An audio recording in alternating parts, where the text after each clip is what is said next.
Hello and welcome to Twitalyzer's Tips and Tricks video series where we highlight specific areas of functionality to help you make better use of Twitalyzer. Today we're going to be looking at Activity by Day. The Activity by Day report is probably the single most valuable report in the entire Twitalyzer application. Here you can literally look back in time and generate a view of the growth and change occurring in your Twitter account, so as long as Twitalyzer has been collecting that data. So let's dive in. After logging into the application, you can get to the Activity by Day report by going to Activity Analysis on the left-hand side and then clicking on Activity by Day.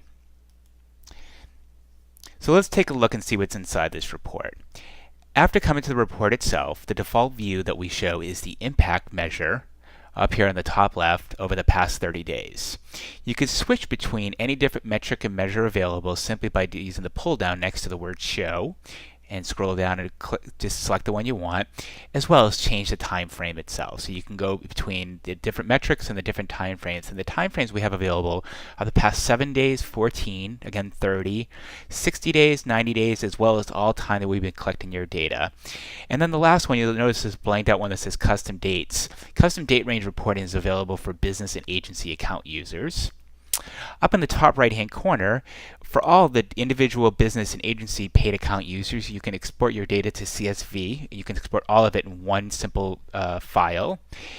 And for all of our users, you can start to annotate based upon a different time frame. So let's say you had a new campaign that kicked off or some industry news that came out. You can annotate that so you can see on the trending report the different behavior that's happening from your Twitter account itself.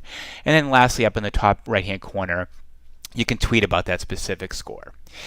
In the main part of the report itself, you'll notice a few different things. One is obviously the biggest one is the trending gray block itself. It's you can see the average score for that time period and the metric you're looking at, and then you can mouse over the specific little nodes on each trending time. That indicates when we've last processed your data. All the paid accounts we process every day, and for the free users, it may be once every day or when you feel like doing it itself. And here I can see on August 8th, I had an impact score of 1.8. And if I scroll over a little bit on the 13th of August, I had an impact score of 2.1. There's a few other things that we're looking at here. One, you'll notice there's a blue line going across the entire trend itself, as well as a red one. The blue line is just an indication of what the average score is for that time period you're looking at for that metric. In this case, I had an average value of 1.5, and that's indicated down here just below the trend chart itself. And the red one is the goal. We have several metrics that are available where you can set organizational goals and benchmarks, which I'll show you in just a little bit. And that's also indicated by the score down here as well. And then right below that, you can see the human readable date ranges that you're looking at. And then finally below here, we have the definitions that are available for each metric and measure that's available within Twitalyzer itself. So you can understand exactly what you're looking at and how, if it's a computated metric, you can understand how we derive that as well. And then the last thing I mentioned, you can set different annotations. You notice here on this one, we have a little green dot over here on the left side for August 4th, and a red one, and a little red dot over here that was around August 25th. The green dot indicates that it was a positive news, as indicated by me, a positive annotation. The red one indicates that it was, from your perspective, a negative one. I can simply click add a note by clicking on the date range itself. And the little pop-up will come up, and it was based upon that date range. I was on August 17th, so it automatically knows the date, and I can change that if I want to just by simply overriding it. Let's say, call it the 15th.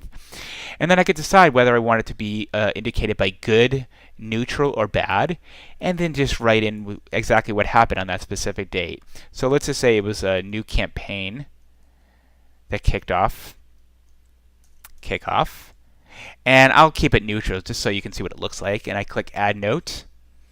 And then when it comes back, and these different notes will be reflective on all the different metrics and measures that are available. So let's switch. So you see that's here is my goal, and that happened on the, I switched it to August 15th, so that's indicated on August 15th. So I can get a good visual cue. So let's switch over to a different metric just to start playing around and see what you can do on the system itself. I'm going to look at my influence score. And I mentioned before you can set different goals for some of our different metrics. So you notice here I have just under a 1 influence, and I can see that by the blue line. And I set a goal of 1.3. So maybe I want to be a little bit more realistic and try to set maybe lower my expectations or increase my expectations as it may be. So where I can set my goals, if I go into my profile name, and then under goals, and again, I had a 1.3 goal for my influence score. And that's indicated down here, 1.3. So I want to change that. I'm going to make that just a 1.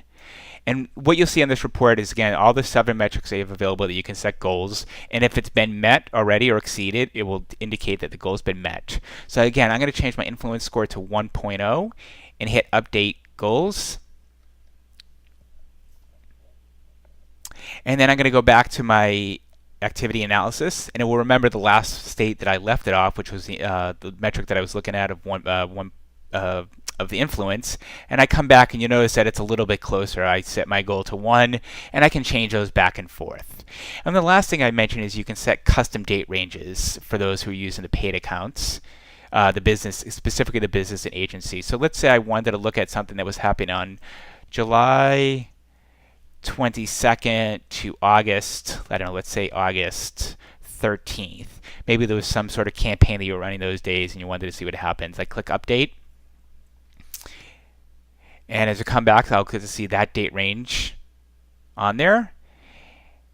And you'll see it's a little bit different time range. And then I can go back to a different one. So let's say I want to look at all 60 days. And I can quickly jump back and forth between all of these.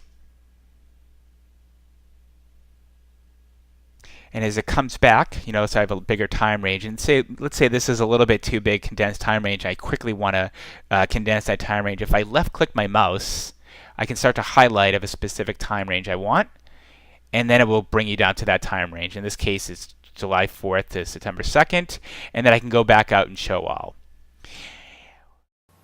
And thank you for spending some time to learn how to use Activity by Day Report and Goals. Come back soon to check out more videos, and please find us at www.twitalyzer.com or on Twitter at Twitalyzer. Thank you, and see you.